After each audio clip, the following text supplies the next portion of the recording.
ભાગીદારીમાં એક પ્લોટ ખરીદે છે ઘર બનાવવા માટે, તો શું એ સાચા અર્થમાં ભાગીદારી છે? ભાગીદારીમાં ભેગા થઈને ઘર બનાવવા માટે પ્લોટ નથી ખરીદવાનો, શું કરવાનું છે? એમસીક્યુ માટે વેરી વેરી ઇમ્પોર્ટન્ટ છે બેટા. ભાગીદારીની શરૂઆત કરવા માટે કોઈ પણ પ્રકારનું રજીસ્ટ્રેશન કરાવવું ફરજિયાત નથી. ઇનલીગલ બિઝનેસ કાં તો ગેરકાયદેસર બિઝનેસ તમે ભાગીદારી કરીને કરી શકો નહીં. આ કરારનામાની અંદર શું શું લખેલું હોય? કોઈ ભાગીદાર કે મને નફામાંથી 60% ભાગ જોઈએ છે તો નહીં મળે. ભાગીદારી પેઢીમાં ભાગીદારો મૂડી ખાતાની પદ્ધતિ કઈ ફોલો કરી શકે? મૂડી ખાતાની બાકી ફ્લક્ચ્યુએટ થવી જોઈએ નહીં. આગળના દાખલામાં મહિનાનો આપ્યો હતો, અહીંયા વાર્ષિક આપેલો છે, એટલે કઈ બાબતનું ધ્યાન રાખવાનું છે જોઈએ. ત્રણેય ભાગીદારની જેવી મૂડી મળી જશે તરત આપણને મૂડી પરનું વ્યાજ મળી જશે. બોર્ડની પરીક્ષાની અંદર સેક્શન સી માં 31 નંબરનો ક્વેશ્ચન. કેમ છો વિદ્યાર્થી મિત્રો? તમે બધા જ મજામાં હશો, હું પણ મજામાં છું. હું પાર્થ પંડ્યા સ્વાગત કરું છું તમારું પીડબ્લ્યુ ગુજરાતી કોમર્સ એવી ચેનલ કે જ્યાં ગુજરાતના ધુરંધર શિક્ષકો દ્વારા તમને સાચું અને સચોટ શિક્ષણ આપવામાં આવે છે. બેટા હવે અક્કાનું ટેન્શન લેવાની બિલકુલ પણ જરૂર નથી, કેમ કે તમારી માટે હું લઈને આવી ગયો છું વન શોટ, એટલે કે એક જ લેક્ચરમાં આખું ચેપ્ટર આજે આપણે કવર કરવાના છીએ. એક જ લેક્ચર, એક જ વિડીયો અને આખું ચેપ્ટર જ્યારે તમને શીખવા મળે એ પણ ઇન ડિટેલમાં સારી રીતે, તો મજા જ પડી જાય બેટા. તો ચાલો શરૂ કરી દઈએ છીએ. આજના આ લેક્ચરમાં આપણે કઈ બાબત પર ફોકસ કરવાના છે, કયા ટોપિક ડિસ્કસ કરવાના છે, પહેલા તો એ જોઈ લઈએ. સૌથી પહેલા આપણે શીખશું ભાગીદારીનો અર્થ. ભાગીદારી કોને કહેવાય, ભાગીદારી શું છે, બરાબર, તો એ અર્થ શીખવાના છે. ત્યાર પછી કેરેક્ટરિસ્ટિક્સ એટલે કે ભાગીદારીના લક્ષણો શું છે, ભાગીદારી કરારનામું, ભાગીદારીમાં મૂડી ખાતા રાખવાની પદ્ધતિઓ અથવા તો રીતો, અને છેલ્લે 3 માર્ક્સના સેક્શન સી માટેના જે આઈએમપી ક્વેશ્ચન્સ છે બધા જ આપણે આજે શીખવાના છીએ. તો મારી એક જ રિક્વેસ્ટ છે કે એન્ડ સુધી લેક્ચરને અટેન્ડ કરજો, અધ વચ્ચે ક્યાંય જતા નહીં, જેથી આખું ચેપ્ટર માત્ર એક જ લેક્ચરમાં તમને કવર થઈ જશે. અને ગેરંટી આપું છું, એક પણ ડાઉટ આ લેક્ચર કમ્પ્લીટ કર્યા પછી તમને રહેવાનો નથી. ચાલો તો શરૂ કરીએ છીએ. સૌથી પહેલા બેટા ભાગીદારીનો અર્થ. સૌથી પહેલા તમને એ કહી દઉં કે ભાગીદારી બે પ્રકારની હોય, એક નોર્મલ પાર્ટનરશિપ અને બીજી LLP એટલે કે લિમિટેડ લાયબિલિટી પાર્ટનરશિપ. એટલે કે એકમાં અમર્યાદિત જવાબદારી છે અને બીજામાં મર્યાદિત જવાબદારી છે. આપણે જે પાર્ટનરશિપ વિશે ભણવાના છે એ બેટા અમર્યાદિત જવાબદારી વાળી પાર્ટનરશિપની વાત કરવાના છે, કે જેમાં ભાગીદારીઓની જે જવાબદારી છે બેટા એ અમર્યાદિત છે, એટલે કે અનલિમિટેડ લાયબિલિટી પાર્ટનરશિપની વાત આપણે આખા ચેપ્ટરમાં કરવાના છે.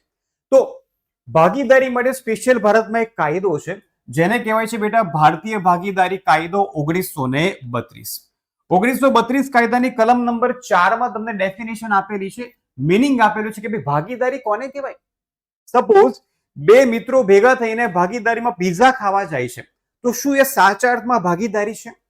બે ભાઈઓ ભાગીદારીમાં એક પ્લોટ ખરીદે છે ઘર બનાવવા માટે, તો શું એ સાચા અર્થમાં ભાગીદારી છે? તો એ તમને મીનિંગ કાયદાની કલમ નંબર 4 માં આપેલો છે. તો ભાગીદારી એ એવી વ્યક્તિઓ વચ્ચેનો સંબંધ છે, એટલે કે રિલેશન છે, એકથી વધારે પણ, એટલે કે બે અથવા બે કરતા વધારે વ્યક્તિ જ્યારે ભેગા મળે ત્યારે એ સંબંધ ભેગો થશે, સંબંધ થશે. તો બે અથવા બે કરતા વધુ વ્યક્તિ વચ્ચેનો સંબંધ છે કે જેઓ બધા દ્વારા અથવા બધા વતી તેમનામાંથી કોઈ એક વ્યક્તિ દ્વારા ચલાવાતા ધંધાનો, જો અહીંયા જે વર્ડ છે એ સૌથી મહત્વનો છે બેટા. ભાગીદારીમાં ભેગા થઈને પિઝા ખાવા નથી જવાનું, ભાગીદારીમાં ભેગા થઈને ઘર બનાવવા માટે પ્લોટ નથી ખરીદવાનો. શું કરવાનું છે? મુખ્ય હેતુ શું હોવો જોઈએ બેટા? ધંધો કરવાનો હોવો જોઈએ. અને ધંધામાં જે કંઈ પણ નફો અથવા નુકસાન થાય એ ભાગીદારો એકબીજા વચ્ચે વહેંચી લેશે, એને સાચા અર્થમાં ભાગીદારી કહેવાય. અને એ જ ભાગીદારી વિશે આપણે આખા ચેપ્ટરમાં ભણવાના છે. એક્ઝામ્પલથી સમજાવું તો જુઓ, અહીંયા બે વ્યક્તિઓ છે, બંનેને તમે સારી રીતે ઓળખો છો. એકનું નામ દીકરા છે જેઠાલાલ અને બીજાનું નામ છે બેટા તારક મહેતા. બંને ખાસ મિત્રો છે, કેમ કે જેઠાલાલના બધા જ પ્રોબ્લેમ્સ એક જ વ્યક્તિ સોલ્વ કરી શકે છે અને એ છે તારક મહેતા. તો બંનેની જોડી સારી છે, બંનેની મિત્રતા સારી છે, પણ સાચા અર્થમાં કે ખરેખર પ્રેક્ટિકલ લાઈફમાં ભાગીદારી કહી શકાય નહીં. તો બંને ભાગીદાર ક્યારે બની શકે? તો જેઠાલાલ પ્લસ તારક મહેતા બંને ભેગા થઈને એક ધંધો શરૂ કરવાનું વિચારે છે, બરાબર. અને ધંધાની શરૂઆત કરી પણ દેશે ત્યારે એ ભાગીદારી કહેવાશે. જ્યાં સુધી બિઝનેસ નહીં આવે, જ્યાં સુધી નફો નહીં આવે, ખોટ નહીં આવે, ત્યાં સુધી એ ભાગીદારી કહેવાશે નહીં. તો આઈ હોપ તમને ક્લિયર થઈ ગયું હશે કે ભાગીદારી એટલે એવી વ્યક્તિઓ વચ્ચેનો સંબંધ છે કે જેઓ બધા ભેગા થઈને બિઝનેસ કરશે અથવા તો કોઈ એક વ્યક્તિ એમાં મેનેજમેન્ટ કરશે અને જે કંઈ પણ નફો અથવા નુકસાન થાય એ એકબીજા વચ્ચે વહેંચી લેશે. એને જ બેટા ભાગીદારી કહેવાય. હવે જે વ્યક્તિઓ ભાગીદારીમાં જોડાય વ્યક્તિગત રીતે તેને ભાગીદાર એટલે કે પાર્ટનર કહેવાય. બેટા શું કહેવાય? પાર્ટનર. તો જેઠાલાલ પોતે પાર્ટનર છે, ભાગીદાર છે. તારક મહેતા પોતે પાર્ટનર કહેવાય, ભાગીદાર કહેવાય. અને સામૂહિક રીતે બેટા પેઢી કહેવાય એટલે કે પાર્ટનરશિપ ફર્મ કહેવાય. પેઢી એટલે કે પાર્ટનરશિપ ફર્મ.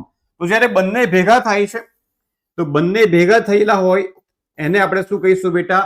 પેઢી તરીકે ઓળખીશું એટલે કે પાર્ટનરશિપ ફર્મ તરીકે આપણે એને ઓળખીશું. તો યાદ રાખજો, વ્યક્તિગત રીતે ભાગીદાર કહેવાશે અને સામૂહિક રીતે જ્યારે ભેગા થઈ છે બધા ભાગીદારો, બિઝનેસની વાત કરવામાં આવે, ધંધાની વાત કરવામાં આવે ત્યારે પાર્ટનરશિપ ફર્મ એટલે કે પેઢી તરીકે ઓળખવામાં આવશે.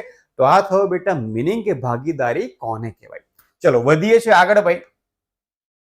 ભાગીદારીના લક્ષણો એમસીક્યુ માટે વેરી વેરી ઇમ્પોર્ટન્ટ છે બેટા. સૌથી પહેલું છે કરારથી અસ્તિત્વ. ભાગીદારીની શરૂઆત તમે બે રીતે કરી શકો, બે પ્રકારના કરાર કરી શકો છો. એક મૌખિક કરાર અને બીજો દીકરાઓ લેખિત કરાર. એનો મતલબ કે બેઠા, ચા પીવા બેઠા અને વાત કરી કે આવતીકાલથી આપણે બિઝનેસ શરૂ કરીએ, તો એ મૌખિક કરાર થયો. અને જ્યારે એગ્રીમેન્ટ સાઇન કરીએ છીએ, સ્ટેમ્પ પેપર પર બધી રૂલ્સ અને રેગ્યુલેશન્સ લખીને કરીએ છીએ બેટા, એને કહેવાય લેખિત કરાર. ભાગીદારીની શરૂઆત કરવા માટે કોઈ પણ પ્રકારનું રજીસ્ટ્રેશન કરાવવું ફરજિયાત નથી. તમે એની ટાઈમ એનીવેર ભાગીદારીની શરૂઆત કરી શકો છો મૌખિક કરારથી અથવા તો લેખિત કરારથી. યાદ રાખજો, પણ વધારે બેટર કહો ભાઈ, વધુ યોગ્ય કહો કહેવાય તો લેખિત કરાર જ વધુ યોગ્ય કહેવાય. શા માટે? કેમ કે લેખિતમાં પ્રૂફ હશે તો તમારી પાસે એક પ્રૂફ રહેશે અને તમે કઈ પણ વસ્તુ નિર્ણય લેશો ત્યારે પ્રૂફ તમે વાંચી લેશો એટલે કોઈ પણ પ્રકારની બંને ભાગીદારો વચ્ચે કોઈ પણ પ્રકારનું ભવિષ્યમાં ઝઘડા બગડા થવાની શક્યતા ઘટી જશે. નફાનો હેતુ. કોઈ પણ ધંધો હોય, ધંધાનો મુખ્ય હેતુ બેટા શું હોય? નફાનો હેતુ હોય. તો ભાગીદારી પણ શું છે? બિઝનેસ. તો ભાગીદારીમાં પણ ભાગીદારોનો હેતુ શું છે બેટા? નફો કમાવાનો છે. આ નફો ભાગીદારો વચ્ચે વહેંચવામાં આવશે એટલે કે નફાની ભાગીદારો વચ્ચે વહેંચણી કરવામાં આવશે. ડન છે. ચલો, કાયદેસરનો ધંધો એટલે કે લીગલ બિઝનેસ જ કરવાનો છે. ઇલીગલ બિઝનેસ કાં તો ગેરકાયદેસર બિઝનેસ તમે ભાગીદારી કરીને કરી શકો નહીં. કાયદો એને પ્રાધાન્ય માન્યતા આપતું નથી. એકબીજાના એજન્ટ. કઈ રીતે? જેટલા પણ ભાગીદારો ભાગીદારીમાં જોડાશે, બિઝનેસ કરશે, બધા જ એકબીજાના બેટા એજન્ટ છે. એટલે કે ભાગીદારી પેઢી પ્રિન્સિપલ છે અને ભાગીદારો એજન્ટ છે. એકે બીજાનું કામ કરવું પડશે. મતલબ કે એક કોઈ બાહેંધરી આપે છે તો એની માટે બધા જવાબદાર છે. એટલા માટે કહેવાય છે કે દરેક ભાગીદાર એકબીજાનો બેટા એજન્ટ છે અને ભાગીદારી પેઢી પ્રિન્સિપલ છે. એટલે અહીંયા પ્રિન્સિપલ અને એજન્ટ વચ્ચેનું રિલેશન બંધાય છે. તો બધા જ ભાગીદાર એકબીજાના એજન્ટ છે.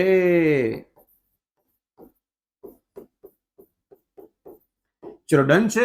1 to 4 પહેલા 4 લક્ષણો આપણે કમ્પ્લીટ કરી નાખ્યા છે. આપણે આગળ જઈએ. લક્ષણ નંબર 5, સભ્ય સંખ્યા વેરી મોસ્ટ ઇમ્પોર્ટન્ટ, IMP ભાઈ. ભાગીદારી પેઢીમાં ઓછામાં ઓછા યાદ રાખજો 2 ભાગીદાર તો જ તો ભાગીદારી કહેવાય ભાઈ. અને વધુમાં વધુ દીકરાઓ 50 એટલે કે 50. શું યાદ રાખવાનું છે? ઓછામાં ઓછા 2 અને વધુમાં વધુ 50 MCQ માં આવી શકે છે. એટલે ફૂલ તૈયારી રાખજો. નેક્સ્ટ, અમર્યાદિત જવાબદારી એટલે કે અનલિમિટેડ લાયબિલિટી. જેટલા પણ ભાગીદારો છે એ દરેક ભાગીદારોની જવાબદારી જે છે બેટા એ અમર્યાદિત છે એટલે કે અનલિમિટેડ છે. જ્યારે પેઢીનું દેવું ખૂબ જ વધી જાય અને પેઢી પાસે રૂપિયા નથી ચૂકવણી કરવા માટે, એવા સંજોગોમાં ભાગીદારે પોતાનું ઘર, અંગત મિલકતો વેચીને પણ આ જવાબદારીની ભરપાઈ કરવી પડશે. એટલા માટે કહેવાય છે કે દરેકે દરેક ભાગીદારોની જવાબદારી અમર્યાદિત છે. અને પહેલા જ મેં તમને સમજાવ્યું કે આખું ફર્સ્ટ ચેપ્ટર આપણે અનલિમિટેડ લાયબિલિટી પાર્ટનરશિપ વિશે ભણવાના છે. એટલે આ જ કે દરેક ભાગીદારોની જવાબદારી અમર્યાદિત છે. લાસ્ટ, માલિકી અને સંચાલન. તો માલિકો કોણ છે ભાઈ? તો કે ભાગીદારો. અને પેઢીનું સંચાલન કોણ કરશે ભાઈ? તો એ પણ ભાગીદારો કરશે. બની શકે કે બધા ભાગીદારો ભેગા થઈને મેનેજમેન્ટ કરી શકે અથવા તો કોઈ એક બે વ્યક્તિ મેનેજ કરી શકે છે. ટૂંકમાં ભાગીદારો જ માલિકો છે અને ભાગીદારો જ પેઢીનું સંચાલન કરશે. તો દીકરાઓ, આ હતા 7 કેરેક્ટરિસ્ટિક્સ એટલે કે ભાગીદારીના 7 લક્ષણો, જેમાંથી તમને એમસીક્યુ સ્વરૂપે પ્રશ્ન બોર્ડની પરીક્ષામાં આવી શકે છે. ચલો વધીએ છીએ આગળ. એક વધુ આઈએમપી કોન્સેપ્ટ એટલે કે ભાગીદારી કરારનામું. પહેલા જોયું આપણે કે ભાગીદારીની શરૂઆત તમે 2 પ્રકારના કરારથી કરી શકો છો. કરાર 2 પ્રકારના હોઈ શકે, એક મૌખિક અને બીજો લેખિત. તો હવે કરારનામું કહેવાય કોને? તો દીકરાઓ, ભાગીદારો વચ્ચેના લેખિત કરારને ભાગીદારી કરારનામું કહેવાય. જો મૌખિક કરાર થયેલો હોય તો મૌખિક કરારને ભાગીદારી કરારનામું કહેવામાં આવશે નહીં. એટલે યાદ રાખજો, માત્ર ને માત્ર ભાગીદારો વચ્ચેના લેખિત કરારને જ ભાગીદારી કરારનામું કહેવામાં આવે છે. ભાગીદારી કરારનામાનું બીજું પણ નામ છે બેટા વહીવટી બંધારણ. શું યાદ રાખવાનું છે? વહીવટી બંધારણ. તો 2 નામ છે. ભાગીદારી કરારનામું પણ કહી શકો છો, ઇંગ્લિશમાં પાર્ટનરશિપ ડીડ કહેવાય છે, પાર્ટનરશિપ એગ્રીમેન્ટ કહેવાય છે, અને બીજું નામ છે વહીવટી બંધારણ. બરાબર. તો ઇન શોર્ટ, ભાગીદારો વચ્ચેના લેખિત કરારને જ ભાગીદારી કરારનામું કહેવાય. હવે આ કરારનામાની અંદર શું શું લખેલું હોય?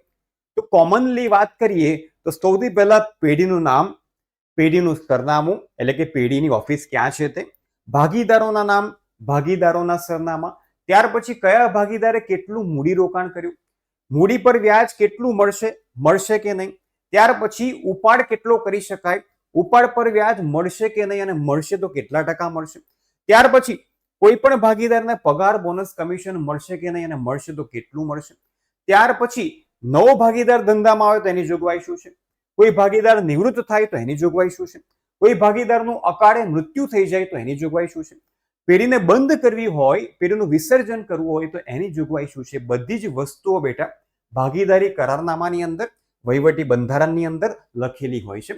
અને દરેક ભાગીદારો છેલ્લે સાઇન કરશે, સિગ્નેચર કરશે. એનો મતલબ કે દરેક ભાગીદારને આ રૂલ્સ અને રેગ્યુલેશન્સ જે છે, આ નિયમો છે, એ માન્ય રાખ્યા છે. તો ડન છે. તો આને કહેવાય ભાગીદારી કરારનામું. માત્ર એક જ વસ્તુ યાદ રાખજો, ભાગીદારો વચ્ચેના લેખિત કરારને ભાગીદારી કરારનામું કહેવાય. હવે જો ભાગીદારોએ મૌખિક કરાર કર્યો હોય, એટલે કે કરારનામું કર્યું જ ના હોય તો શું? યસ. તો દીકરાઓ, જો કરારનામું છે જ નહીં, એવા સંજોગોમાં ભાગીદારો વચ્ચે કંઈક પ્રોબ્લેમ્સ થાય છે, ઝઘડા થાય છે અને કોઈ નિરાકરણ જોઈએ છે, તો ભાગીદારો કોર્ટમાં જશે. અને કોર્ટ કોને ફોલો કરશે બેટા? તો કોર્ટ કાયદાને ફોલો કરશે. તો કાયદાની જે જોગવાઈઓ છે એ ધ્યાનમાં લેવામાં આવશે. જો ભાગીદારી કરારનામું નથી તો કાયદો શું કહે છે? તો કાયદો આપણને એવું કહે છે કે કરારનામું ન હોય અથવા તો કરારનામામાં જોગવાઈ ન હોય એવા સંજોગોમાં મૂડી પર વ્યાજ, નંબર 2 ઉપાડ પર વ્યાજ, નંબર 3 કોઈ પણ ભાગીદારને પગાર, બોનસ અથવા તો કમિશન, આ 3 માંથી એક પણ વસ્તુ ના ભાગીદારોને આપવામાં આવશે, ના પેઢી ભાગીદારો પાસેથી લઈ શકશે. ઇન શોર્ટ, જો કરારનામું નથી અથવા તો કરારનામામાં જોગવાઈ નથી, કરારનામું કર્યું છે પણ જોગવાઈ નથી કરી, તો મૂડી પર વ્યાજ કોઈ પણ ભાગીદારને મળશે નહીં, ઉપાડ પર વ્યાજ કોઈ પણ ભાગીદાર પેઢીને આપશે નહીં. કોઈ પણ ભાગીદારને પગાર, બોનસ, કમિશન આપવામાં આવશે નહીં. ક્યારે? એમસીક્યુ માટે વેરી મોસ્ટ ઇમ્પોર્ટન્ટ છે. કરારનામું ન કર્યું હોય ત્યારે અથવા તો કરારનામામાં જોગવાઈ ન હોય ત્યારે. આગળ ત્યાર પછી ભાગીદારો વચ્ચે બેટા નફા નુકસાનની જે વહેંચણી છે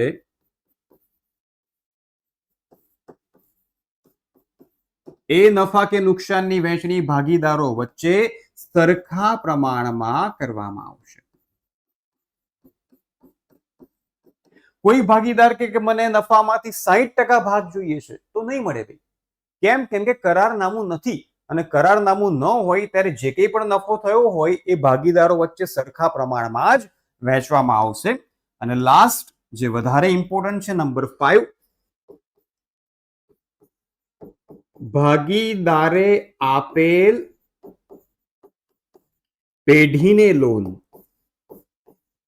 ભાગીદારે આપેલ પેઢીને લોન તો એની જોગવાઈ શું છે બેટા? આ ખાસ યાદ રાખજો. જો કોઈ ભાગીદારે પેઢીને લોન આપેલી હોય અને કરારનામામાં જોગવાઈ ન હોય અથવા તો કરારનામું કર્યું જ ન હોય એવા સંજોગોમાં પેઢીએ વાર્ષિક 6% લેખે વ્યાજ જે તે ભાગીદારને ચૂકવવું પડશે. એનો મતલબ કે જેઠાલાલે પેઢીને 1 લાખ રૂપિયાની લોન આપેલ છે તો એ લોન પર ભલે કરારનામું હોય કે ના હોય, જોગવાઈ હોય કે ના હોય, પેઢીએ વર્ષે 6% વ્યાજ જેઠાલાલને ચૂકવવું પડશે. આ ફરજિયાત છે. ક્યારે? કોઈ ભાગીદારે પેઢીને લોન આપેલ હોય ત્યારે. ચલો ડન છે. તો બેટા આ હતું ભાગીદારી કરારનામું, અને કરારનામું ન હોય ત્યારે શું કરવું. ચલો વધીએ છે આગળ. નેક્સ્ટ, મૂડી ખાતા રાખવાની રીત. ભાગીદારી પેઢીમાં ભાગીદારો મૂડી ખાતાની પદ્ધતિ કઈ કઈ ફોલો કરી શકે? તો 2 પદ્ધતિ ફોલો કરી શકાય. એક અસ્થિર મૂડી ખાતાની પદ્ધતિ, જેનું બીજું નામ છે બેટા હંગામી, અને બીજું સ્થિર મૂડી ખાતાની પદ્ધતિ, જેનું બીજું નામ છે કાયમી. બંને વચ્ચે ડિફરન્સ શું છે? અસ્થિર મૂડી ખાતાની પદ્ધતિમાં ભાગીદારો માત્ર એક જ અકાઉન્ટ મેન્ટેન કરશે, એક જ ખાતું મેન્ટેન કરશે, જેનું નામ છે મૂડી ખાતું. જ્યારે સ્થિર અથવા તો કાયમી મૂડી ખાતાની પદ્ધતિ કીધું હોય, અહીંયા ભાગીદારો 2 ખાતા મેન્ટેન કરશે. એક મૂડી ખાતું અને નંબર 2 ચાલુ ખાતા. હવે આવું શા માટે? અહીંયા જો અસ્થિરનો મતલબ શું? ફ્લક્ચ્યુએશન. મૂડી ખાતાની બાકી ચેન્જ થાય તો ઇટ્સ ઓકે. એટલા માટે જ એનું નામ શું પડ્યું છે? અસ્થિર મૂડી ખાતાની પદ્ધતિ અથવા તો હંગામી મૂડી ખાતાની પદ્ધતિ. મૂડી પર વ્યાજ, ઉપાડ પર વ્યાજ, ઉપાડ ભાગીદારને પગાર, બોનસ, કમિશન બધું મૂડી ખાતામાં જ નાખવામાં આવશે. એટલા માટે મૂડી ખાતાની રકમ બદલાતી રહેશે અને મૂડી પરનું વ્યાજ પણ દર વર્ષે બદલાતું રહેશે. પણ અહીંયા મૂડી ખાતાને સ્થિર રાખવાનું છે. મૂડી ખાતાની બાકી ફ્લક્ચ્યુએટ થવી જોઈએ નહીં. એનો મતલબ કે મૂડી ખાતામાં મૂડી પર વ્યાજ, ઉપાડ પર વ્યાજ, ઉપાડ ભાગીદારને પગાર, બોનસ, કમિશન, નફો કઈ જ નાખવાનું નહીં. તો એ બધું નાખવાનું ક્યાં? એ બધા માટે એક સ્પેશિયલ બીજું ખાતું ઓપન કરવામાં આવશે, જેનું નામ છે ચાલુ ખાતું. એનો મતલબ કે મૂડી ખાતામાં માત્ર મૂડીની રકમ જ આવશે, એ સિવાય બીજું કઈ જ મૂડી ખાતામાં નાખવાનું નથી. એટલા માટે મૂડી ખાતું સ્થિર રહેશે અને જેટલા પણ ટ્રાન્ઝેક્શન છે બધા ચાલુ ખાતે અસર આપવામાં આવશે. આમાંથી વેરી મોસ્ટ ઇમ્પોર્ટન્ટ એમસીક્યુ આવી શકે છે. જ્યારે ક્વેશ્ચનમાં અસ્થિર અથવા હંગામી મૂડી ખાતાની વાત કરવામાં આવી હોય ત્યારે તમારો જવાબ એક જ આવશે. જે કંઈ પણ ટ્રાન્ઝેક્શન છે બધા મૂડી ખાતે જશે.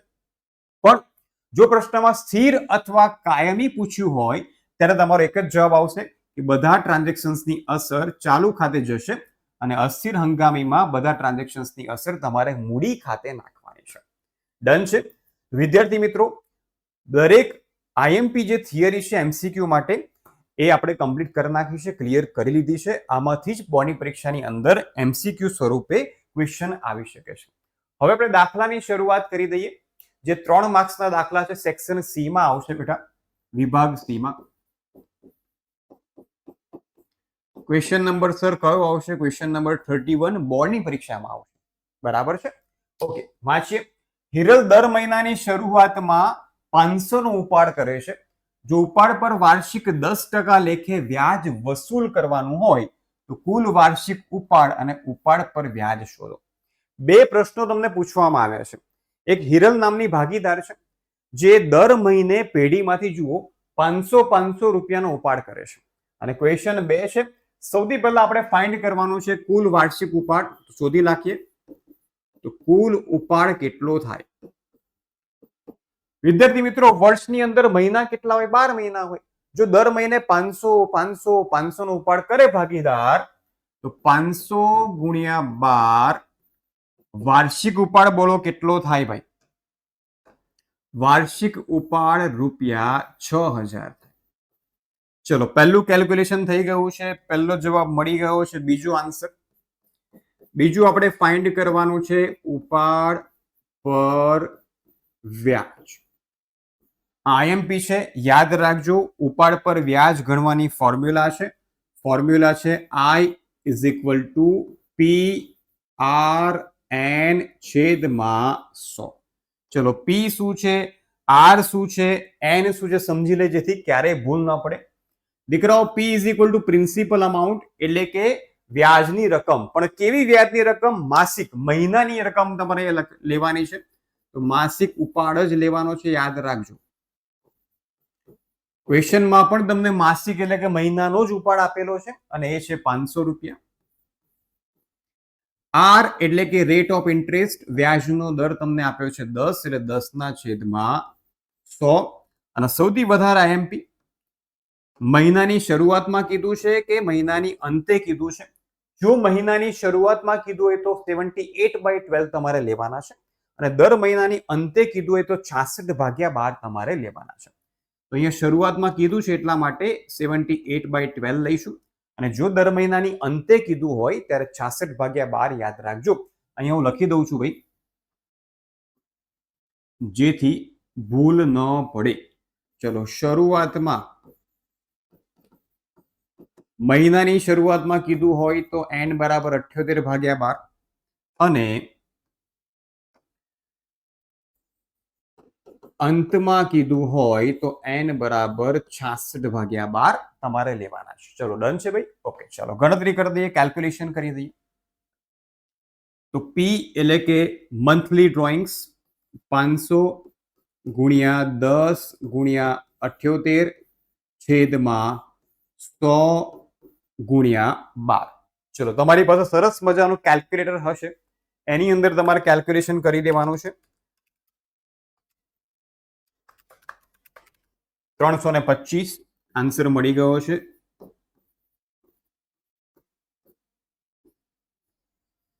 ચલો, ડન છે ભાઈ. તો જ્યારે તમને માસિક ઉપાડ આપેલો હોય અને ઉપાડ પર વ્યાજની ગણતરી કરવાની હોય ત્યારે આ રીતના ઇઝીલી તમે વ્યાજની ગણતરી કરી શકો છો. ખાલી એટલું યાદ રાખજો, શરૂઆતમાં કીધું હોય તો 78/12 અને અંતે કીધું હોય ત્યારે 66/12. ચલો, બીજો ક્વેશ્ચન. એક ભાગીદાર પેઢીમાંથી દર મહિનાની અંતે, જુઓ અહીંયા શું કીધું છે ભાઈ? દર મહિનાની અંતે કીધું છે. એક સરખી રકમનો ઉપાડ કરે છે. વર્ષના અંતે કુલ વાર્ષિક ઉપાડ, યસ, ક્વેશ્ચનમાં દીકરાઓ તમને કુલ વાર્ષિક ઉપાડ આપેલો છે. આગળના દાખલામાં મહિનાનો આપ્યો હતો, અહીંયા વાર્ષિક આપેલો છે. એટલે કઈ બાબતનું ધ્યાન રાખવાનું છે જોઈ લેજો. ઉપાડ પર 12% લેખે વ્યાજ વસૂલ કરવાનું હોય તો ઉપાડ પર વ્યાજની ગણતરી કરવાની છે. એટલે એક જ પ્રશ્ન છે, શું ફાઇન્ડ કરવાનું છે, શું શોધવાનું છે? ઉપાડ પર વ્યાજ. ઉપાડ પર વ્યાજની ફોર્મ્યુલા લખી દઈએ ભાઈ. ફોર્મ્યુલા છે I = PRN છેદમાં 100. સિમ્પલ તો છે ફોર્મ્યુલા ભાઈ, કાંઈ જ કરવાનું નથી. ચલો, બાજુમાં લખી દઈએ P એટલે શું? P બરાબર હંમેશા માસિક ઉપાડ જ લેવાનો. ક્વેશ્ચનમાં તમને વાર્ષિક ઉપાડ આપેલો છે અને વાર્ષિક ઉપાડ 12000 છે. એટલે કે આ 12 મહિનાનો ઉપાડ છે, ભાગ્યા 12 કરી દઈએ તો મહિનાનો ઉપાડ તમને મળી જાય 1000. બોલો કેટલું સિમ્પલ છે. બસ નાની નાની બાબતોનું ધ્યાન રાખજો જેથી પરીક્ષામાં માર્ક્સ કટ ન થાય. ચેપ્ટર ઇઝી છે પણ ઘણીવાર વિદ્યાર્થી કરતા શું હોય છે, કાં તો લેક્ચર કમ્પ્લીટ અટેન્ડ નહીં કરે, કાં તો આવડી ગયું તો ઇઝી છે એટલે ઇઝી લેશે ને, તો એ જ ચેપ્ટરમાં તમારા માર્ક્સ કપાશે. એટલે ધ્યાન રાખજો કે બહુ ઇઝી છે એમ કરીને મહેનત નહીં કરો તો તમારા માર્ક્સ કટ થઈ શકે છે. ત્યાર પછી આર વ્યાજનો દર 12/100, એન હમણાં જ સમજાવ્યું દર મહિનાની શરૂઆતમાં હોય તો 78/12 અને દર મહિનાની અંતે હોય તો બેટા 66/12. ચલો કરી દઈએ છીએ કેલ્ક્યુલેશન, ગણતરી. Is equal two 1000 multiply by 12 multiply by 66 divided by 100 multiply by 12 12 12 cancel 0000 ગયા. આન્સર મળી ગયો ભાઈ ₹660, 660. જો કેટલું સરળ છે. ફર્સ્ટ ચેપ્ટર જે છે બેઝિક ઇન્ટ્રોડક્શન ટુ પાર્ટનરશિપ, ભાગીદારી વિશે પ્રવેશ, બહુ સરસ મજાનું ચેપ્ટર છે, જેના દાખલા પણ બહુ સરસ મજાના છે, તમને ગણવામાં મજા પડી જશે. ચલો તો નવો એક દાખલો સોલ્વ કરીએ. રામ રહીમ ઈસુ એક ભાગીદારી પેઢીના ભાગીદારો છે ભાઈ. તારીખ 1/4/16 ના રોજ તેઓની મૂડી અનુક્રમે 60,000, 40,000 અને 50,000 હતી, એટલે કે શરૂની મૂડીની અમાઉન્ટ આપેલી છે. નફાની વહેંચણી કર્યા પછી માલુમ પડ્યું કે મૂડી પર 6% એટલે કે વ્યાજ ગણવાનું રહી ગયું છે ભાઈ. તો ભૂલ સુધારણા નોંધ લખો. હવે તમને કોન્સેપ્ટ સમજાવી દઉં.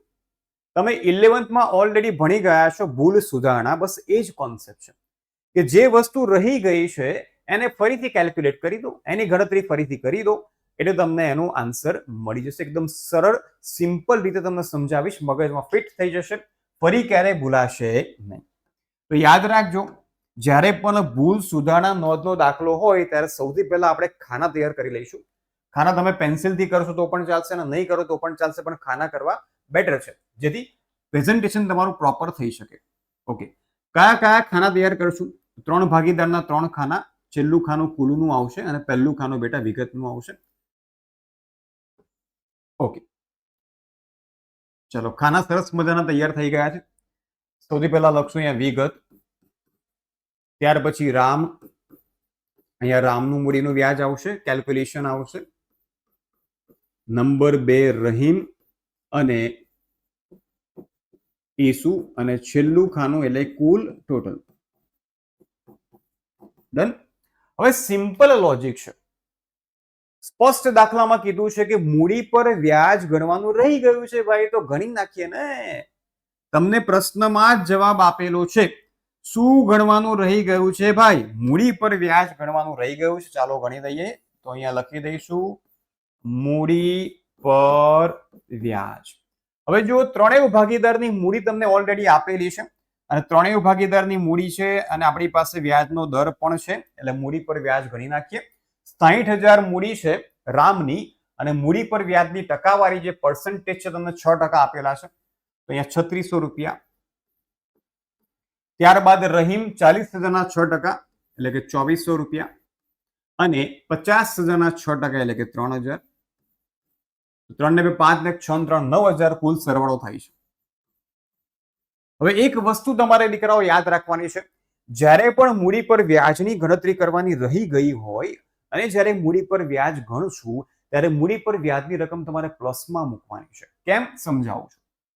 સૌથી પહેલા જેટલી પણ મૂડી પર વ્યાજની રકમ છે બધાની આગળ પ્લસની સાઇન તમારે કરી દેવાની છે. ઓકે, હવે પ્લસની સાઇન શા માટે કરી? મૂડી પર વ્યાજ દીકરાઓ ભાગીદારોને મળે, મૂડી પર વ્યાજ ભાગીદારોને મળશે એટલે ભાગીદારો માટે આવક કહેવાય, એટલા માટે આપણે પ્લસની સાઇન કરી છે. કેમ કે ભાગીદારો માટે આવક છે, ભાગીદારો માટે ફાયદો છે, ફાયદો હંમેશા એડ થાય ને, એટલા માટે આપણે પ્લસ કર્યું છે. હવે જેટલું મૂડી પર વ્યાજ તમે ભાગીદારોને આપ્યું એટલી જ અમાઉન્ટ નીચે આપણે માઇનસ કરી દેવાની છે, તો અહીંયા લખશું -9,000. પેઢી જ્યારે મૂડી પર વ્યાજ ભાગીદારોને આપશે ત્યારે પેઢી માટે ખર્ચો, પેઢી માટે નુકસાન છે, એટલા માટે અહીંયા લખશું નુકસાન. કેટલા રૂપિયાનું નુકસાન થયું પેઢીને? જેટલું વ્યાજ આપ્યું એટલું જ નુકસાન થાય ને ભાઈ.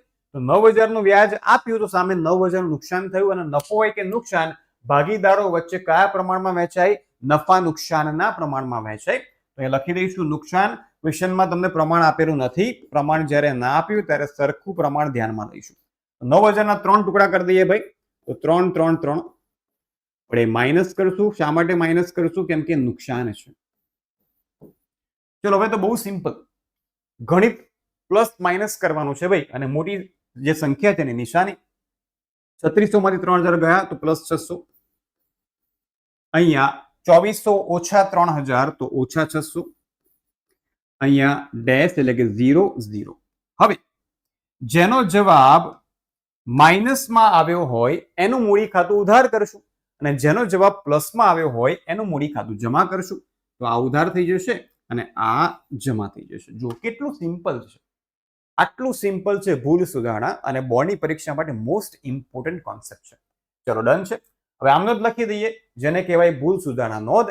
એની માટે તમારે ખાના તૈયાર કરીને આમ નોંધ તમારે લખી દેવાની છે. તો જુઓ કોણ ઉધાર થશે? રહીમ. તો લખી દઈએ રહીમના મૂડી ઓબ્લિક ચાલુ ખાતે ઉધાર 600 રૂપિયા, તે રામના મૂડી ઓબ્લિક ચાલુ ખાતે જમા 600 રૂપિયા. આ થઈ ગઈ દીકરાઓ ભૂલ સુધારણા નોંધ. એક ભાગીદાર ઉધાર અને એક ભાગીદાર જમા. ચલો ડન છે ભાઈ. તો ભૂલ સુધારણા નોંધથી હવે તમને કોઈ પણ પ્રકારનો ડર લાગવો ન જોઈએ. તો મૂડી પર વ્યાજની ગણતરી કરવાની છે રહી ગઈ હોય ત્યારે આ જ પેટર્ન, આ જ ટ્રીક તમારે ફોલો કરવાની છે. ચલો આગળ વધીએ છીએ ભાઈ નેક્સ્ટ ક્વેશ્ચન તરફ.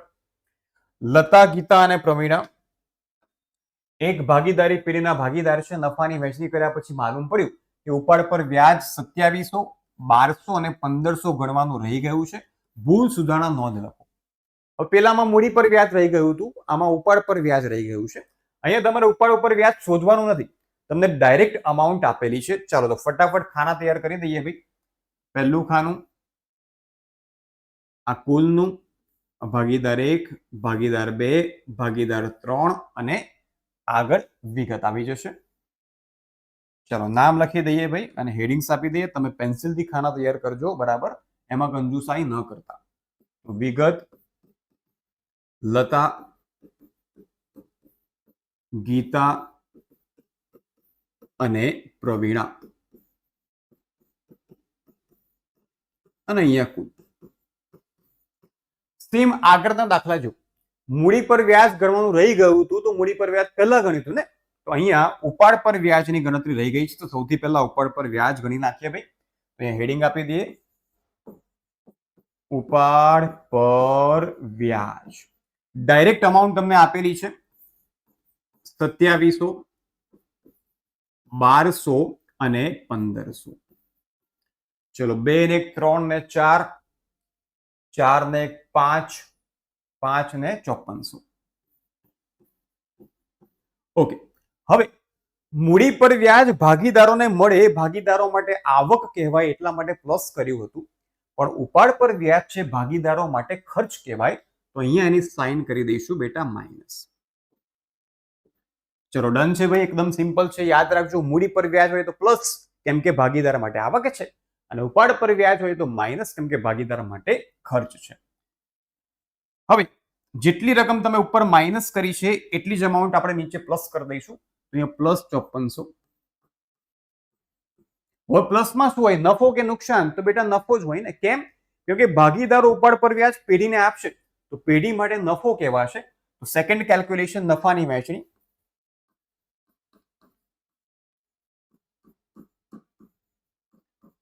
નફો હોય કે નુકસાન, વહેંચણી હંમેશા નફા નુકસાનના પ્રમાણમાં જ થાય.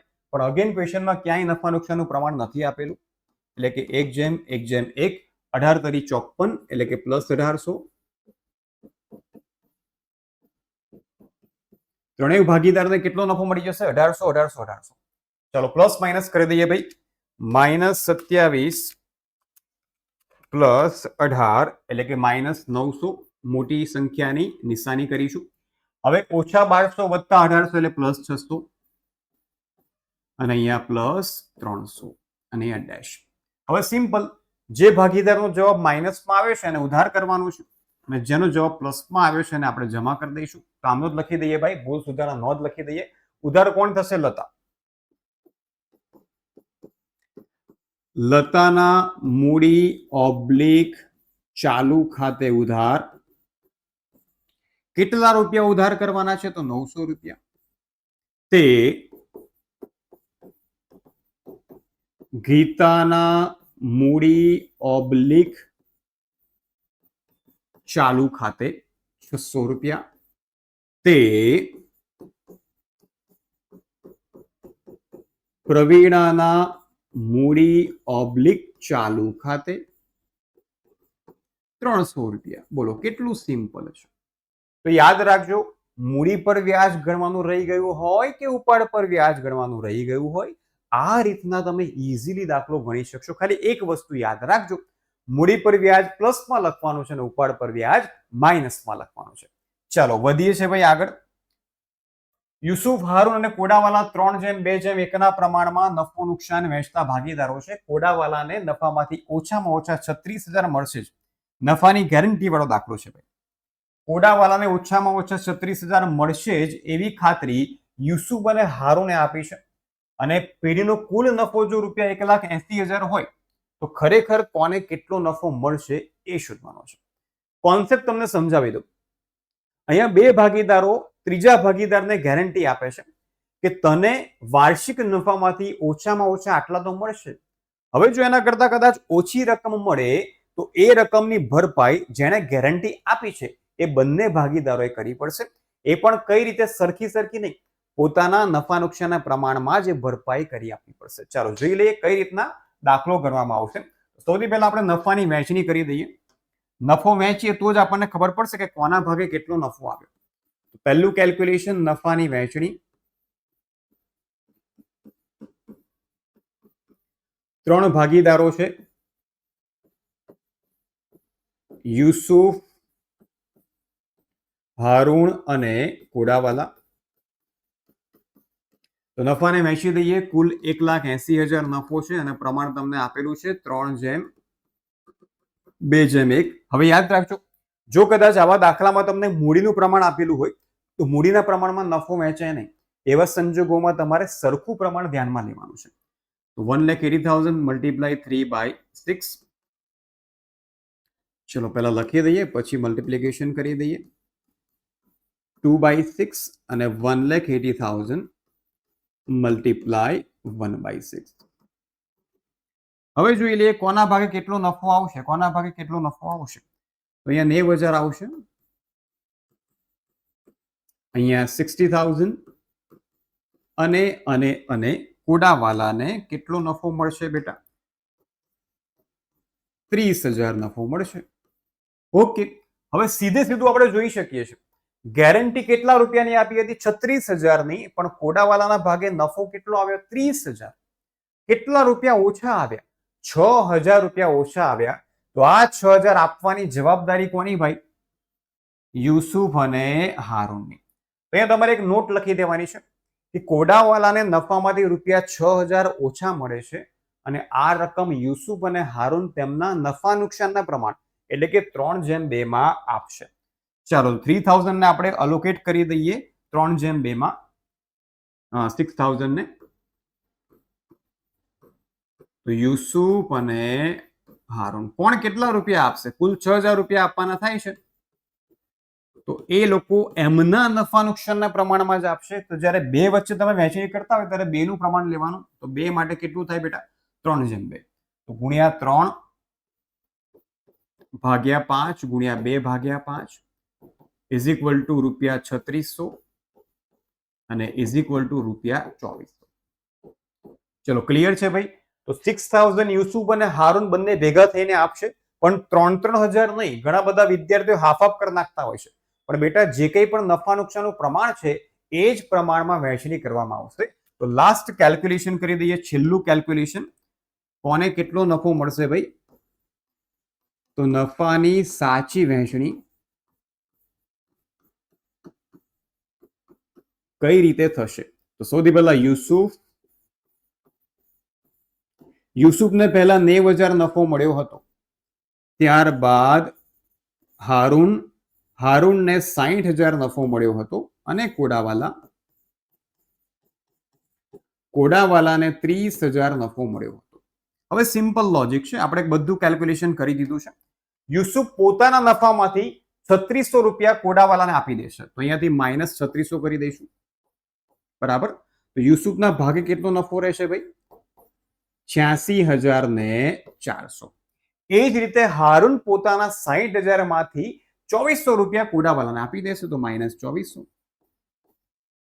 ઇઝ ઇક્વલ ટુ રૂપીસ કેટલો નફો વધશે ભાઈ, કેટલો નફો રહેશે?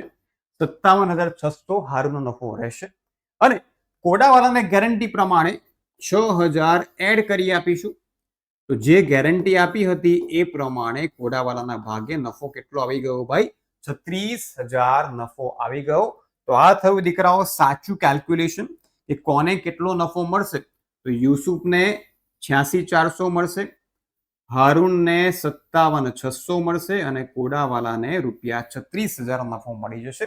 તો જે પ્રકારની ગેરંટી આપી હતી એ પ્રકારે કોડાવાલાને નફો અહીંયા મળી ગયો.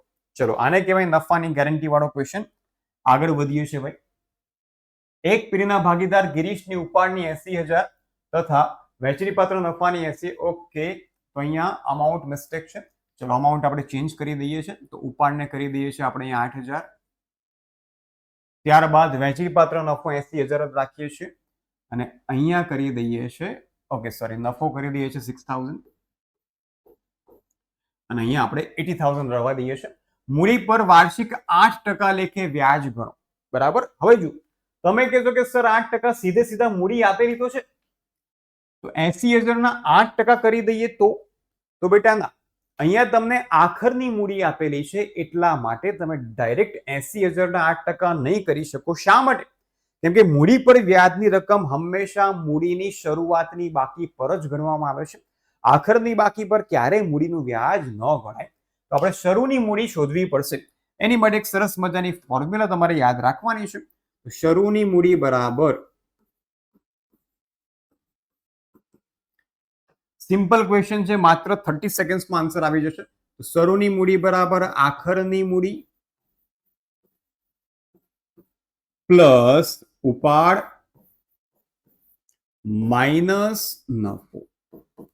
શું યાદ રાખશું બેટા? આખરની મૂડી શોધવા માટે ફોર્મ્યુલા છે શરૂની મૂડી બરાબર, શરૂની મૂડી શોધવા માટે ફોર્મ્યુલા છે શરૂની મૂડી બરાબર આખરની મૂડી પ્લસ ઉપાડ માઇનસ નફો. તો જુઓ તમને આખરની મૂડીની રકમ ક્વેશ્ચનમાં કેટલી આપેલી છે? તો 80,000 આપેલી છે. ઉપાડના આપણે કેટલા લઈએ છીએ? 8,000 અને નફો લઈએ છીએ આપણે 6,000. 80,000 વત્તા 8 એટલે કે 88,000. 88 માંથી 6 ગયા તો 82,000. આ 82,000 આપણને શરૂની મૂડી મળી ગઈ છે, જેનાથી આપણે મૂડી પરનું વ્યાજ શોધી શકીશું. તો કેલ્ક્યુલેશન અહીંયા કરી દઈએ. મૂડીનું વ્યાજ અથવા તો મૂડી પર વ્યાજ 82,000 ગુણ્યા કેટલા ટકા તમને કહેવામાં આવ્યું છે? 8%. 8 ભાગ્યા 100 તો 82,000 ના 8% 65-60 રૂપિયા 6,560. આ મળી ગયો છે તમને સરસ મજાનો આન્સર. આંકડા કોઈ પણ આપેલા હોય, સંખ્યા કોઈ પણ આપેલી હોય, તમારે ફોર્મ્યુલા યાદ રાખવાની છે. શરૂની મૂડી ઇઝ ઇક્વલ ટુ આખરની મૂડી પ્લસ ઉપાડ માઇનસ નફો. ડન છે. ચાલો યાદ રાખજો, મૂડી પરનું વ્યાજ હંમેશા શરૂની મૂડી પર જ શોધી શકાય. હવે કમિશન વાળા દાખલા આવી ગયા છે. અમૃતા અને દિવ્યા એક ભાગીદારી પેઢીના ભાગીદારો છે. તેઓની મૂડીનું પ્રમાણ, નફો વહેંચવા માટે મૂડીનું પ્રમાણ ધ્યાનમાં લેવામાં આવશે નહીં, યાદ રાખજો. એટલે મૂડીનું પ્રમાણ આપણે ઇગ્નોર કરીશું. મૂડીનું પ્રમાણ 3:2 છે. અમૃતાને તેનું કમિશન બાદ કર્યા પછી, યસ ચલો બાદ કર્યા પછી ચોખ્ખા નફાના 8% કમિશન આપવાનું છે. જો વર્ષના અંતે પેઢીનો નફો ₹96,876 હોય તો અમૃતાને કુલ કેટલી રકમ મળશે? એનો મતલબ શું શું શોધવાનું છે? સૌથી પહેલા અમૃતાનું કમિશન શોધવાનું છે પ્લસ અમૃતાનો નફો શોધવાનો છે. આ બે કેલ્ક્યુલેશન્સ આપણે અહીંયા કરવાના છે. અને અહીંયા તમને નફા નુકસાનનું પ્રમાણ આપેલું નથી. નફા નુકસાનનું પ્રમાણ આ દાખલા પૂરતું કયું લઈશું? સરખું પ્રમાણ લઈશું, 1:1. ઓકે, સૌથી પહેલા યાદ રાખજો, બે પ્રકારના ક્વેશ્ચન આવી શકે છે, આ અને જે આપણે આગળ સોલ્વ કરીશું આ.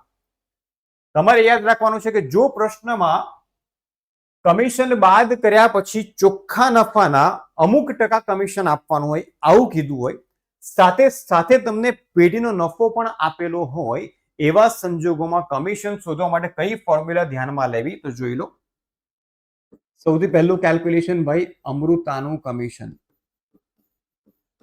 કમિશન ગમે તે ભાગીદારનું હોય, ફોર્મ્યુલા સેમ જ રહેશે. ઇઝ ઇક્વલ ટુ ચોખ્ખો નફો ગુણ્યા કમિશનના ટકા છેદમાં, હવે તમારે ખાસ યાદ રાખવાનું છે, ડિવાઇડેડ બાય છેદમાં 100 વત્તા કમિશનના ટકા. યસ, આ સૌથી વધારે મહત્વનું છે. જ્યારે પ્રશ્નમાં યાદ રાખી લો કે કમિશન બાદ કર્યા પછી વધતા નફાના અમુક ટકા કમિશન આપવાનું હોય, 8%, 10% કે વોટેવર, બરાબર, અને સાથે પેઢીનો નફો આપેલો હોય ત્યારે જ આ ફોર્મ્યુલાનો ઉપયોગ આપણે કરીશું. તો ચાલો, ચોખ્ખો નફો તમને કેટલો આપેલો છે? 96,876 મલ્ટીપ્લાય કમિશનના પર્સન્ટેજ કેટલા છે? 8 છે, છેદમાં 100 વત્તા 8 એટલે કે 108. એટલે અહીંયા આપણને અમૃતાનું કમિશન મળી જશે.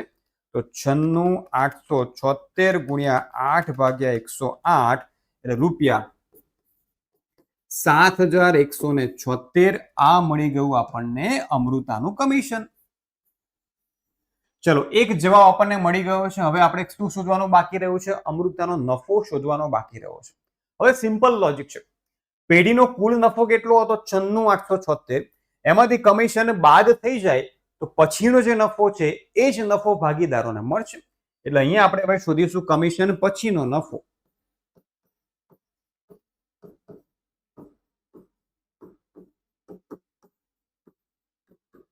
તો કમિશન પહેલાનો નફો કેટલો હતો ભાઈ? 96,876 હતો. એ 96,876 માંથી 7,176 આપણે કોને આપી દીધા? કમિશન પેટે અમૃતાને આપી દીધા. તો 96,876 માંથી 7176 માઇનસ કરીએ તો કેટલો નફો ભાગીદારો માટે વધ્યો? 89,700. હવે આ નફાની વહેંચણી કરી દેવાની છે, પણ ખાલી આપણે કોનો નફો શોધવાનો છે? અમૃતાનો નફો શોધવાનો છે. હેડિંગ આપી દઈએ ભાઈ, અમૃતાનો નફો.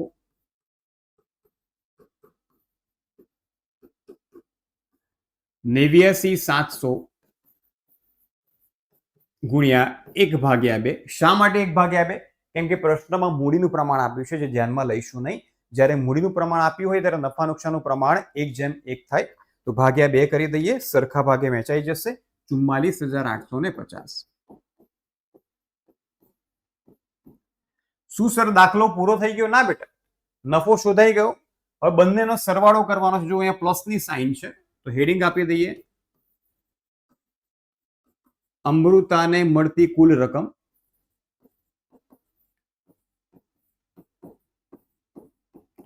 અમૃતાને બે વસ્તુ મળવાની છે. એક કમિશન જે છે 7176 પ્લસ નફો 44,850. તો અમૃતાને કુલ કેટલી રકમ મળી જવાની છે ભાઈ? સરવાળો કરી દઈએ બંનેનો. 52,026. 52,026. આ મળી ગયો આન્સર કે અમૃતાને નફો પ્લસ કમિશન બંને થઈને કુલ કેટલા રૂપિયા મળવાના છે? 52,026. તો બેટા આ હતો પહેલો ક્વેશ્ચન કમિશનનો, જેમાં કમિશન બાદ કર્યા પછીના નફા પર કમિશન આપવાનું હોય અને સાથે સાથે પેઢીનો નફો આપેલો હોય ત્યારે આ ફોર્મ્યુલાનો ઉપયોગ કરવો. ચલો આગળ એક દાખલો કરીએ. સેકન્ડ જે કમિશનનો જ છે. વિસ્મય, અભિજીત અને કુણાલ 3:2:4 ના પ્રમાણમાં નફો નુકસાન વહેંચે છે. અહીંયા જો પ્રમાણ તમને નફા નુકસાનનું આપેલું છે. ભાગીદારો છે. મેનેજરને તેનું કમિશન આપ્યા બાદ વધતા નફાના 10% કમિશન આપવાનું છે. ચલો આ લાઈન તો આપેલી છે, પણ પેઢીનો નફો આપેલો છે કે નહીં એ જોઈએ. અભિજીતના ભાગે ₹30,000 નફો આપેલો છે. એનો મતલબ કે ક્વેશ્ચનમાં પેઢીનો નફો આપેલો નથી. તો આપણે કમિશનની ગણતરી કરવા માટે આ ફોર્મ્યુલાનો ઉપયોગ નહીં કરીએ. છેદમાં ખાલી 100 જ લઈશું. સમજી લો, આ ફોર્મ્યુલા ક્યારે આવશે? કમિશન બાદ કર્યા પછી પણ આપેલું હોય અને પેઢીનો નફો આપેલો હોય તો જ. જો પેઢીનો નફો ન આપેલો હોય ત્યારે છેદમાં ખાલી 100 લેવાના છે. ઓકે, તો સૌથી પહેલા કમિશન શોધવા માટે પેઢીનો નફો જોઈએ, પણ આપણી પાસે પેઢીનો નફો નથી. એટલે આપણું પહેલું કેલ્ક્યુલેશન પેઢીનો નફો. કઈ રીતે સર શોધીશું? તો દીકરાઓ ક્વેશ્ચનમાં તમને અભિજીતનો નફો આપેલો છે. રિવર્સ કેલ્ક્યુલેશન કરીને પેઢીનો નફો શોધી શકાય. કઈ રીતે તો જોઈ લો. અભિજીતનો નફો છે 30,000 ગુણ્યા અભિજીતનો ભાગ જ લેવાનો છે, પણ અભિજીતનો ભાગ કેવો લેવાનો છે? રેસિપ્રોકલ, એટલે કે ઉલટો, અંશ છેદમાં અને છેદ અંશમાં. એ રીતે આપણે લઈશું. જુઓ, અભિજીતનો ભાગ કેટલો છે? 2 ના છેદમાં 3 ને 2 5 ને 4 9. તો 2 ભાગ્યા 9 ને આપણે ઉલટું કરી દઈએ તો શું થઈ જાય? 9 ભાગ્યા 2. આ રીતે રિવર્સ કેલ્ક્યુલેશન કરીને તમને પેઢીનો નફો મળી જશે. બરાબર? તો 30,000 ગુણ્યા 9 ભાગ્યા 2 એટલે 1,35,000. આ શું મળી ગયું? પેઢીનો નફો મળી ગયો. જો પેઢીનો નફો મળી જાય, મેનેજરનું કમિશન ફાઇન્ડ કરી દઈએ. પણ કઈ ફોર્મ્યુલા? છેદમાં ખાલી 100 જ આવશે બેટા, પ્લસ કમિશનના ટકા આવશે નહીં. હવે તમને આ વસ્તુ યાદ રહી ગઈ હશે. ચાલો, સેકન્ડ કેલ્ક્યુલેશન. મેનેજરનું કમિશન ઇઝ ઇક્વલ ટુ નફો ગુણ્યા કમિશનના ટકા છેદમાં 100. ચલો, નફો આપણને કેટલો મળી ગયો? 1,35,000 ગુણ્યા કમિશનના ટકા 10 અને છેદમાં 100 બરાબર ₹13,500. જુઓ કેટલું સિમ્પલ છે. બસ ખાલી બે જ કોન્સેપ્ટ યાદ રાખો, બે ફોર્મ્યુલા યાદ રાખો, એની ટ્રીક યાદ રાખો કે ભાઈ જ્યારે કમિશન બાદ કર્યા પછી વધતા નફાના કીધું હોય અને સાથે સાથે પેઢીનો નફો પણ આપેલો હોય ત્યારે આગળવાળી ફોર્મ્યુલા, બરાબર. અને જ્યારે બંને સાથે ન આપેલું હોય ત્યારે તમારે આ ફોર્મ્યુલા ધ્યાનમાં લેવાની છે. કમિશનના ટકા છેદમાં 100. બસ આટલું યાદ રાખશો એટલે કોઈ પણ કમિશન વાળો દાખલો તમે ઇઝીલી સોલ્વ કરી શકશો. ચાલો ભાઈ, વધીએ છીએ આગળ. Next question. એ, બી અને સી સરખા હિસ્સાના ભાગીદારો છે. અહીંયા તમને સ્પષ્ટ કીધું છે કે ત્રણેયનું પ્રમાણ આપેલું છે નફાનું 1:1:1, કેમ કે સરખા હિસ્સાના ભાગીદારો છે. તેઓની કુલ મૂડી 4,50,000 છે. તેમની મૂડીનું પ્રમાણ 1:3:2 છે. આ પહેલો દાખલો એવો કે જેમાં નફા નુકસાનનું પ્રમાણ પણ આપેલું છે. તો નફા નુકસાનનું પ્રમાણ શું છે ભાઈ? સરખું છે, એટલે કે 1:1:1 અને મૂડીનું પ્રમાણ 1:3:2 તમને મૂડીનું પ્રમાણ આપ્યું છે. બરાબર. પેઢીની મૂડી પર વાર્ષિક 9% દરે વ્યાજ ચૂકવે છે. એટલે પેઢી એવરી યર 9% લેખે વ્યાજ ચૂકવે છે. ભાગીદાર સી ને મૂડીના વ્યાજ સહિત કુલ 73,500 રૂપિયા મળ્યા છે. તો ભાગીદાર એ અને બી ને મૂડીના વ્યાજ સહિત કેટલા રૂપિયા મળશે? હવે અહીંયા એવું કીધું છે કે મૂડીના વ્યાજ સહિત, એનો મતલબ કે મૂડી પર વ્યાજ તો મળ્યું હશે. બીજું શું મળ્યું હશે? તો બેટા મૂડી પર વ્યાજ પ્લસ બીજું ભાગીદારને શું મળ્યો હશે? નફો મળ્યો હશે. અને બંને થઈને એ અને બી ને કેટલા રૂપિયા મળ્યા હશે એ આપણે શોધવાનું છે. બરાબર. તેની માટે સરસ મજાના ખાના તૈયાર કરી દઈશું. અહીંયા તમારે 3 ભાગીદારના 3 ખાના તૈયાર કરવાના છે. કુલનું ખાનું તૈયાર કરવાની જરૂર નથી. ચલો, એ, બી અને સી અને વિગત આવી જશે અહીંયા. તો સૌથી પહેલા વિગત, ત્યાર પછી એ, બી અને સી. બેઝિક કેલ્ક્યુલેશન તમને સમજાવી દઉં. તો બે વસ્તુ ભાગીદારને અહીંયા મળી છે. એક તો મૂડી પર વ્યાજ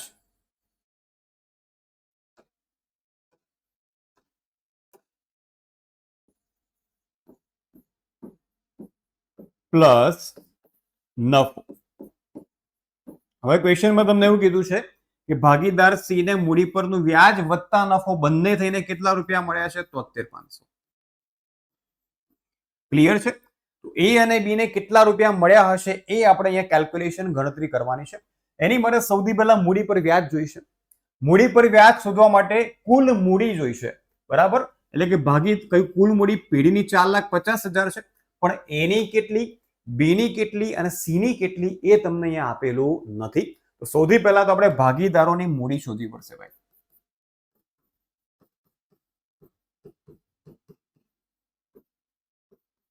એ, બી અને સી. કુલ મૂડી 4,50,000 છે.